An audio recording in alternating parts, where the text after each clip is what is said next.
Les amis, salut à tous, on se retrouve aujourd'hui pour une nouvelle vidéo, un petit vlog de nuit qui fait plaisir. Qu'est-ce qu'on fait aujourd'hui? Aujourd'hui tout simplement on se rend à l'aéroport Roissy-Charles de Gaulle, encore une fois. Mais la dernière fois on y était allé en X5 et cette fois-ci, comme vous pouvez le constater, j'ai pris la Dacia. Aujourd'hui je voulais vous parler un petit peu les amis, comment c'est cette année 2025, pour faire une petite mise au point avec vous, pour vous parler de 2-3 choses concernant ma vidéo, vous parler de YouTube en particulier. Je suis désolé si la qualité du son est un peu pourrie, mais en fait j'ai changé de téléphone, j'ai pris un nouvel iPhone et je n'arrive pas à connecter mon micro dessus, je ne sais pas pourquoi. Pourtant j'ai un adaptateur qui fonctionne, ça marche avec les écouteurs, mais le nouveau micro veut rien savoir. Bref, j'ai l'impression que j'ai un petit parallélisme à faire moi sur la Dacia. Je sais pas, il faudrait que j'aille faire checker tout ça. Bon bref, YouTube, est-ce que c'était mieux avant?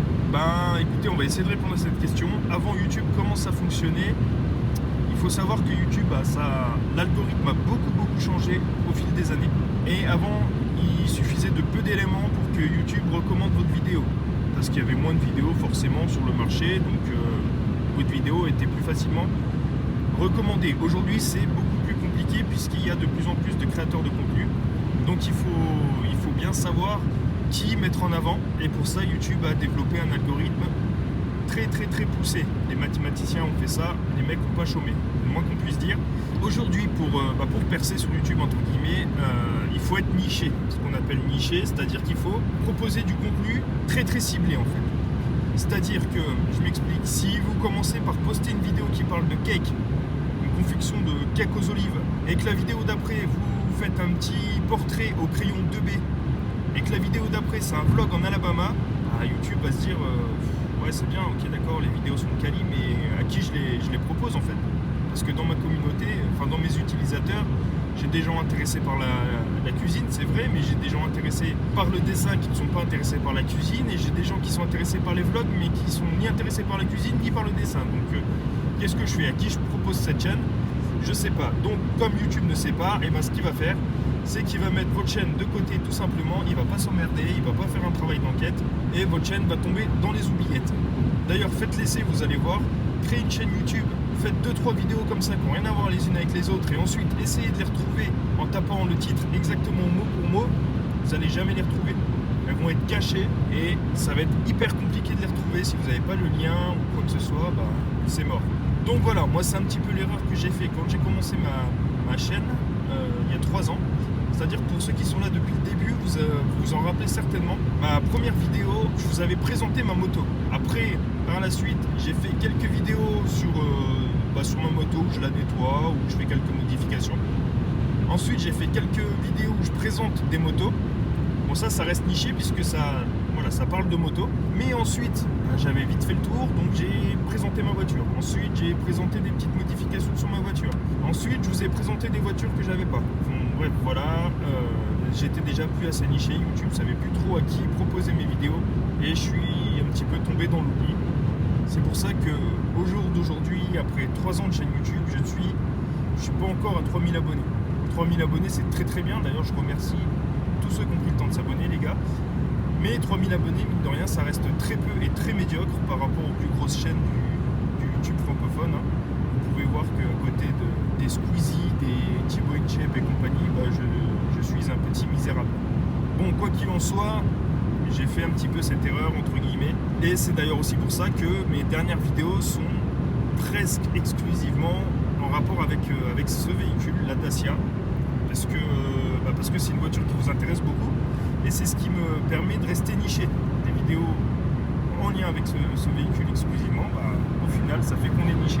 Bon, le souci que j'ai rencontré, parce qu'il y a toujours des problèmes, c'est que il faut trouver du contenu, toujours du nouveau contenu à faire. Et quand je vous l'ai présenté 1 fois, 2 fois, 3 fois, 4 fois la voiture, sous tous les angles, que j'ai fait des modifications 1 fois, 2 fois, 3 fois, que je vous ai présenté des produits, mine de rien, on a fait le tour. Et je vais pas m'amuser à faire des modifications ad vitam aeternam dessus, ça sert à rien. Surtout que ça coûte cher et que j'ai pas l'intention de la garder encore des années. D'ailleurs, restez bien branchés en 2025, il y aura certainement du changement sur ma chaîne, mais je vous en dis pas plus pour l'instant. Voilà, vous pouvez constater que le petit Apple CarPlay fonctionne très bien. À partir de là, c'est présenté à moi plusieurs options. Est-ce que je continue les modifications sur cette voiture? Mais dans ce cas-là, il faut poser des modifications un peu plus repousser, changer les jantes, repeindre d'autres éléments de la voiture. Mais voilà, tout ça, ça coûte un peu cher et ça peut impliquer des changements irréversibles. Et vous le savez, je suis en LOA, donc il n'est pas question de ça. Ou alors, changer de voiture. Mais changer de voiture, pour l'instant, j'ai pas les moyens.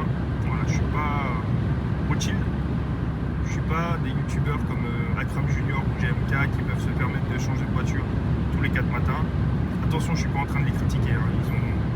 Ils ont beaucoup d'argent, c'est très bien pour eux. Ils ont fait ce qu'il faut pour le mériter, cet argent. Mais ils peuvent se permettre, c'est très bien pour eux. Mais du coup, ça leur permet de vous proposer du nouveau contenu assez régulièrement. Et voilà, pour eux, c'est un peu plus facile, forcément. Moi, c'est plus compliqué. Je peux pas changer de voiture tous les ans, donc il faut que je fasse avec. Ou alors, il y avait une autre option. Et là, ça peut vous sembler contradictoire par rapport à ce que je vous ai dit en début de vidéo. Il y a une autre option, c'est que je peux diversifier entre guillemets le contenu de ma chaîne. Et c'est l'option que j'ai choisie finalement. C'est-à-dire que toujours en plus de vous proposer du contenu en rapport avec ma moto ou mes voitures, dorénavant je vous proposerai peut-être du contenu sur du bricolage. Vous avez pu constater peut-être certaines vidéos où je vous parle de bricolage sur ma chaîne, où je vous présente par exemple mon atelier, certains outils, certains objets que j'ai fait, parce que c'est quelque chose que j'aime beaucoup également, en plus des voitures, le bricolage. Donc je pense que il y aura quelques vidéos qui parleront de ça. D'ailleurs, dites-moi dans les commentaires si c'est des vidéos qui peuvent vous intéresser ou pas. C'est toujours intéressant d'avoir vos retours, parce que mine de rien, moi je crée, mais c'est vous qui regardez après les vidéos. Donc voilà, moi s'il n'y a personne qui regarde, demain je peux arrêter de filmer comme un guignol, parce que ça servira à rien du tout. Mais bon voilà, en tout cas, je pense que ça peut créer du contenu plus riche sur ma chaîne, même si forcément je serai moins niché. Voilà, moins bien niché, parce que YouTube va se dire, mais je sais pas si c'est une chaîne automobile ou une chaîne bricolage, donc je sais pas à qui proposer les vidéos, mais tant pis. Écoutez, moi j'ai déjà une petite audience, donc j'ai décidé d'essayer en tout cas. Voilà, j'essaye. Je vois si en 2025, je me laisse toute l'année 2025, je vois si ça fonctionne pas du tout, écoutez, en 2026 j'arrêterai et je reprendrai le contenu exclusivement sur les voitures. Sinon, si ça fonctionne, tant mieux, parce que j'aurai davantage d'idées et je pourrai vous proposer bien plus régulièrement du contenu. Parce que faire du contenu pour faire du contenu, ça a vite fait de saouler. Et je pense que ça se ressent sur la qualité des vidéos quand ça nous saoule. Bon voilà, je vous avais dit dans une précédente vidéo que j'allais augmenter la qualité de mes vidéos. Bon, la qualité de cette vidéo elle va pas être forcément au rendez-vous parce que je filme la nuit et puis j'ai pas de micro comme je vous l'ai dit. Mais en tout cas, j'ai déjà commencé à investir dans du nouveau matériel parce que, comme je vous ai dit en début de vidéo, j'ai un nouvel iPhone.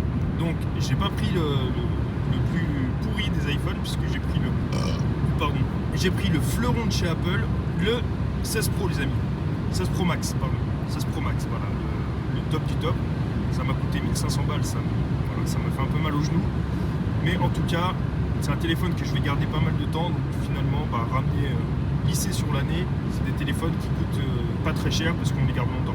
Comme on dit, pour acheter du pas cher, il faut avoir les moyens. Bon bref, j'ai un nouvel iPhone, donc ça c'est très bien, je suis très content et ça va me permettre de faire des vidéos avec une image beaucoup plus qualitative, même si l'iPhone 13 proposait déjà des très belles images.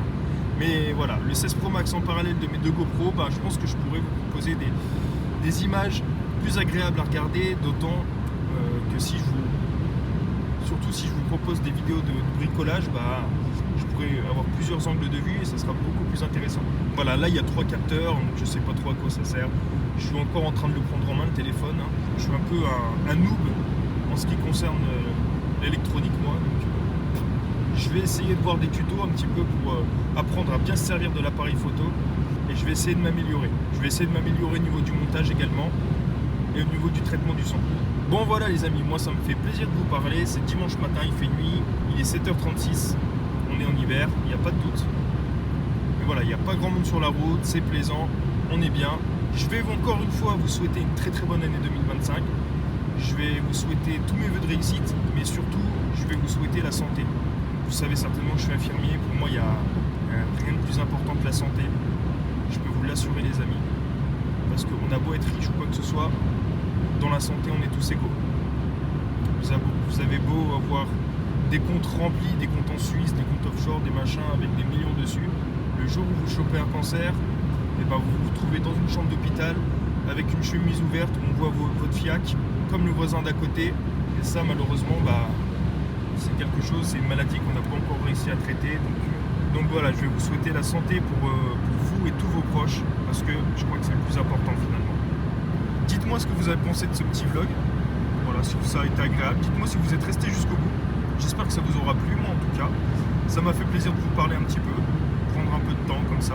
Je vais vous laisser ici, je vais vous dire à très vite pour une prochaine vidéo, les amis. Portez-vous bien, à la prochaine. Ciao.